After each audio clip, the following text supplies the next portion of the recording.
Hello and welcome to the Luv Doc Podcast with hosts Waldo Wachevski and Ophelia Breuiwski. Imagine meeting your absolute perfect match. Right, like the chemistry is just totally off the charts. Exactly. I mean, you align politically, emotionally, and, intellectually. Mm-hmm. You even share the same obscure sense of humor. And for 2 solid months, you are just floating on air thinking you have finally found the one. Oh, that's the dream. It is. But then, you look down and you see a physical flaw so profoundly repulsive that it just completely overrides your brain's ability to feel attraction. Oh, gosh. Yeah. So today's Luv Doc asks a truly terrifying question, like, can a bad pedicure ruin true love? It sounds like a superficial premise on the surface, but when you peel back the layers of this particular column, you find this totally fascinating exploration of, subcultures, performative identity, and really the modern fear of hurting a partner's feelings. We're basically looking at a masterclass in how a seemingly minor hygiene issue can operate as a massive cultural and relational red flag. Okay, let's unpack this. Yeah. Because our inciting incident comes from a letter writer who signs off with the alias, still shuddering at the thought. A great alias, by the way. Right. So good. And she writes in about a guy she met about 2 months ago. And like I said, on paper, this guy is a unicorn. Wow. Yeah. He has the exact same temperament. They are hitting it off on literally every conceivable level. And she is thrilled. I mean, they are in the absolute peak of the honeymoon phase. What's fascinating here is that, that critical window is where both people are highly motivated to present their idealized self. Yeah, totally. The rough edges are usually filed down, and you are actively looking for reasons to validate your choice in this partner. Like, you really want it to work. You do. And yet there is one massive catch that just shattered this entire illusion. Oh, no. Yeah. So they decide to take a Monday off work to go to Barton Springs. Okay, yeah. And for those who aren't familiar, Barton Springs is this legendary outdoor swimming pool in Austin, Texas. It's, quintessential laid-back summer date spot. Right. Very iconic. Super iconic. Mm-hmm. And he shows up to her apartment wearing baggy swim trunks and a pair of beat-up hiking sandals. Ah, yes. The great sartorial divider of modern menswear. Exactly. The weathered hiking sandal is, it's a choice that usually comes with a very specific lifestyle philosophy attached to it. Yeah, the sandals were a warning sign for sure. But she doesn't actually realize the gravity of the situation until they get to the springs. Oh, boy. They lay out their towels, they sit down, and she finally gets a clear view of his toenails. Oh, gosh. And she describes them in the letter as an absolute disaster. Like the specific words she uses are long, craggy, and discolored. Just, wow. Using a word like craggy to describe human keratin is incredibly visceral. It really is. That is an adjective usually reserved for ancient rock formations or like jagged mountainsides. Right. It paints a very bleak, very specific picture of prolonged neglect. Oh, it gets worse. Because she initially tries to, give him the benefit of the doubt. Oh, sure. She assumes he must be mortified and is hoping she just won't notice. Yeah. But as the afternoon wears on, it becomes completely obvious that he is totally unbothered.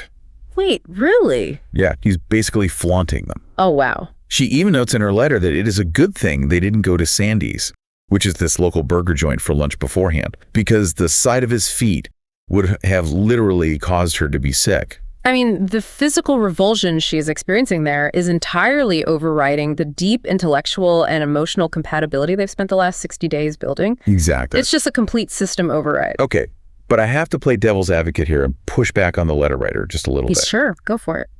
Is she just being incredibly shallow? Like, if they agree on tax policy, they share the same values, and they make each other laugh, why can't she just look past his goes? It feels a bit petty to throw away a seemingly great guy over a trip to the pool. Think of it like a piece of software.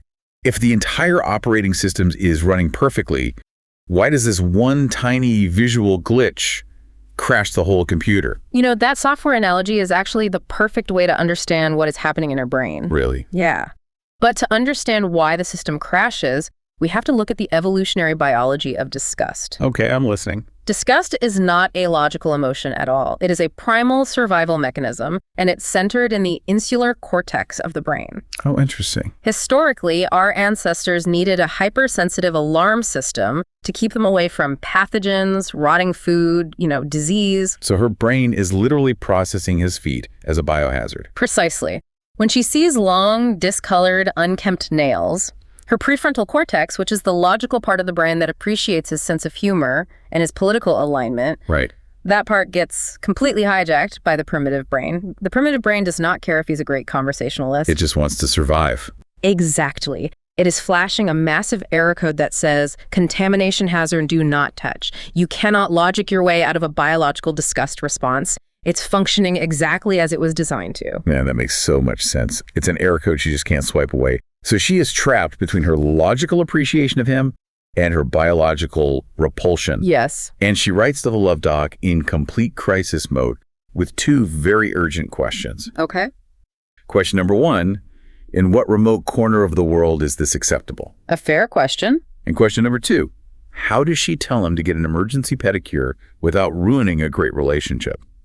The Luv Doc's response to that first question is where this column, I think, elevates from basic dating advice into a brilliant piece of cultural anthropology. Totally. Because he doesn't just tell her to break up with him. He actually decides to map out the exact habitat where this behavior thrives. He starts by validating her disgust entirely. Yep. He issues this warning about the deep, lingering trauma of seeing unkempt feet in sandals. Yes. He claims he intimately understands the 1,000-yard stare of people who have survived Kerrville.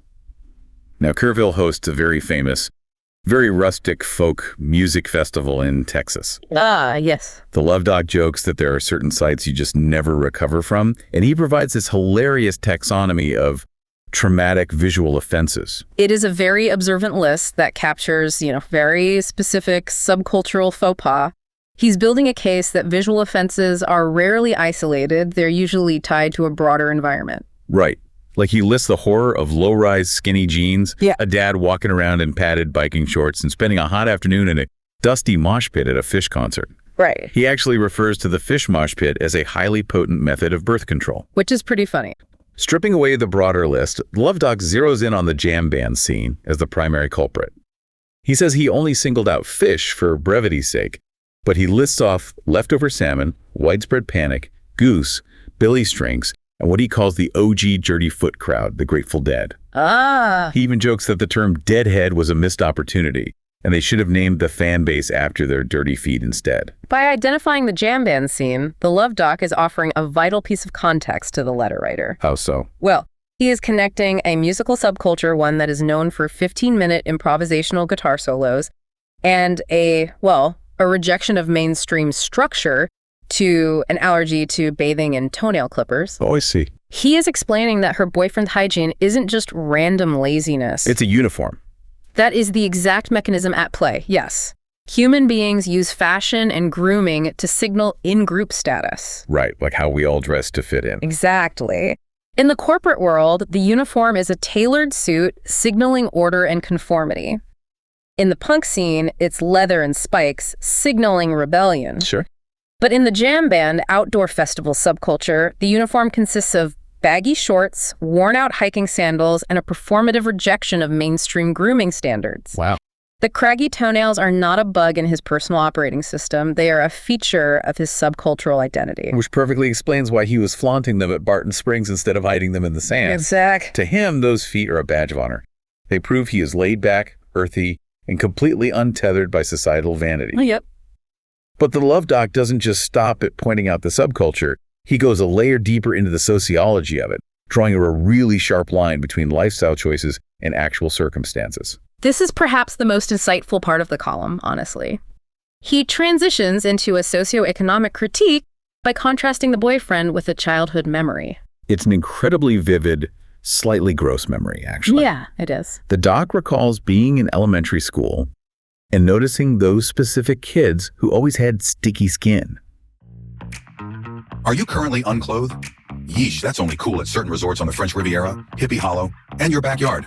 But only if you have one of those slowly rotting wooden privacy fences your creepy neighbor likes to leer over while he's watering his rosebush.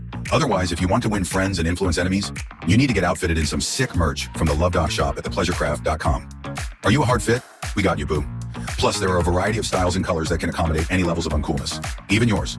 So make a sensible fashion decision and hightail it to the Luv Doc shop at thepleasurecraft.com. Your body is counting on you. He compares them to tree frogs, where if you casually brushed against their arm, You would literally have to peel yourself off like a piece of duct tape. Everyone remembers that specific kid from 3rd grade, but the Luv Doc introduces a profound dose of empathy here. He does. He notes that for those kids, there were almost always underlying socioeconomic factors at play. The stickiness was circumstantial. Yep. It was a product of neglect or a lack of resources at home, not a conscious aesthetic decision. But then he violently pivots away from that empathy when it comes to the boyfriend. He really does. He argues that this circumstantial excuse absolutely does not apply to the, quote, dirty foot outdoor concert-going gang. He calls their hygiene a pure, calculated lifestyle choice. Oh. He compares them to Harley-Davidson riders, pointing out that a lot of these guys actually hold down well-paying jobs, or, as he savagely puts it, they at least occasionally check in on their trust fund portfolios. The trust fund theory of dirty feet. Yes. What the Luv Doc is tapping into here is a sociological concept known as conspicuous non-consumption. Oh, wait, I've heard of conspicuous consumption. Right. Conspicuous consumption is buying a flashy sports car to prove you have money. Conspicuous non-consumption is the inverse of that. Okay. It is a flex available only to the highly privileged. When you have a massive financial safety net, you can afford to dress like a vagabond, wear beat-up sandals, and ignore basic hygiene, because you know your survival and status aren't actually at risk. Here's where it gets really interesting for me. Is the Luv Doc making a genuinely fair point about this performative ruggedness among privileged guys, or is he just using his column to vent his own personal pet peeves? That's a great question. Because there is something deeply ironic about a guy with a massive stock portfolio aggressively refusing to buy a $3 pair of toenail clippers just to prove how earthy he is. It is definitely a mix of both. I mean, he admits he is an English major, not a social scientist, so he is venting. Yeah. But his observation holds immense weight. Adopting the aesthetics of rough living when you have a trust fund is a way to signal authenticity. It is cosplay. Cosplay, wow, yes. It's a way for these men to distance themselves from the corporate machine that actually funds their lifestyle. The Luv Doc finds this infuriating precisely because it is luxury. True poverty doesn't have the option of washing off the grime when the festival is over. And he actually jokes about the lack of hard scientific data on this phenomenon. He asks where the mountain of sociological dissertations are to explain why jam band fans hate bathing. Right. He wonders if those research papers are just hidden in Area 51. Framing it as a conspiracy theory is a great comedic device, but it serves a very important purpose for the letter writer. He is giving her profound validation. Yeah, he really is. He is telling her, you aren't crazy and you aren't being petty. This is a known, documented demographic phenomenon. You didn't just stumble upon a great guy with a weird hygiene blind spot. You collided with a specific sociological archetype. So he has successfully diagnosed the origin of the problem. He answered question 1. In what remote corner of the world is this acceptable? The answer is the performative, wealthy, bohemian subculture. Exactly. But that leaves our letter writer with a much more dangerous problem. Mm-hmm.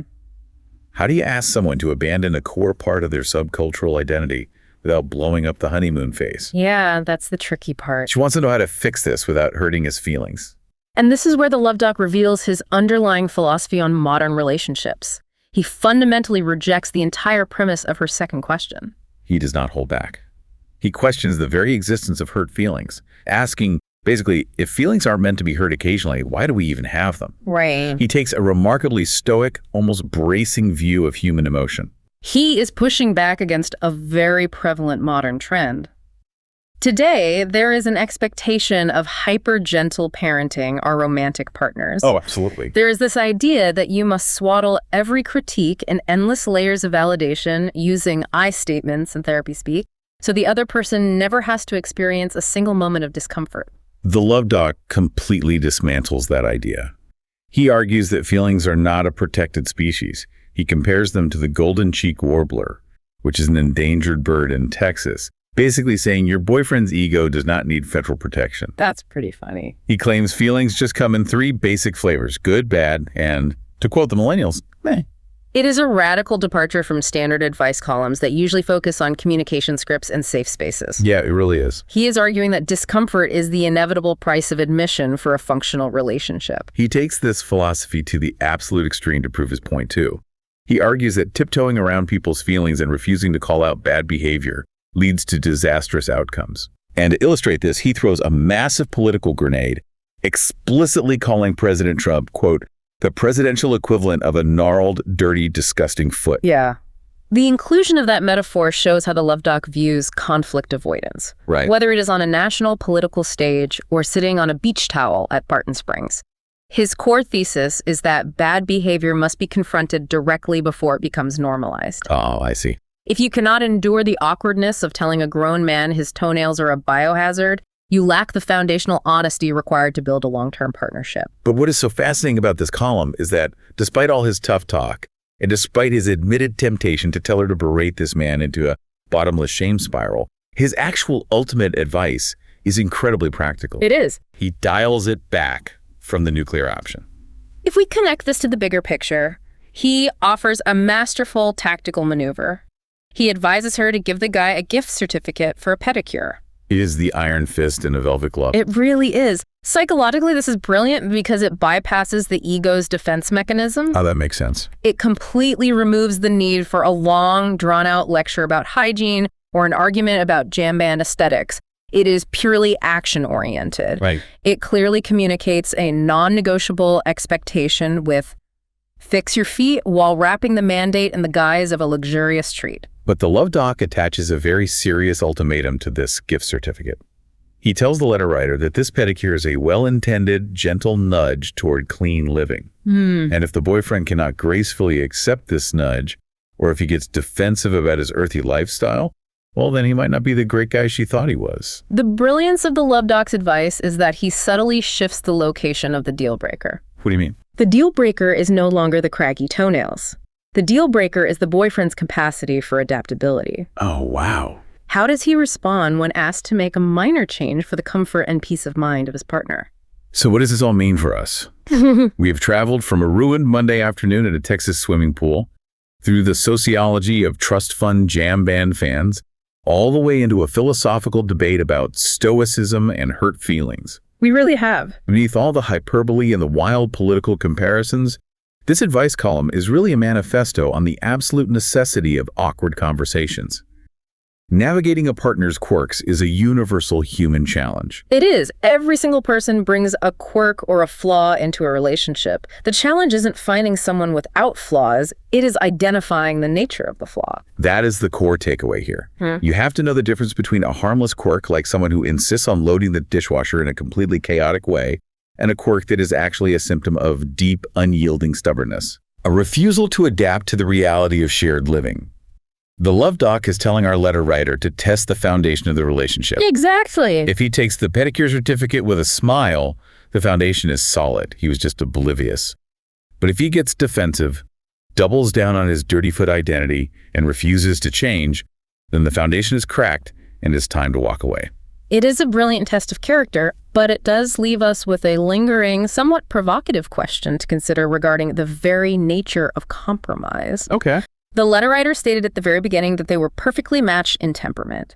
His laid-back, unbothered, easygoing nature is very likely the exact thing she fell in love with. Yeah, sure. But that is the exact same laid-back nature that allows a person to let their toenails grow into craggy mountains. Oh, that's a good point. So here's the question for our listeners to mull over. If a person requires a mandate or even a gentle nudge to change a fundamental lifestyle habit in order to please a new partner, does that act of changing alter the very temperament the partner originally found so attractive? Wow. If you force the easygoing jam band guy to care deeply about scheduled pedicures and personal grooming, is he still the unbothered guy you liked in the first place? Ultimately, when we enter into relationships, are we actually looking for partners to accept, or are we just looking for renovation projects to fix? Thanks for joining us for the Luv Doc Podcast. To read the column that spawned this podcast, go to austinchronicle.com/columns/the Luv Doc. There are probably worse things to do with your time, right?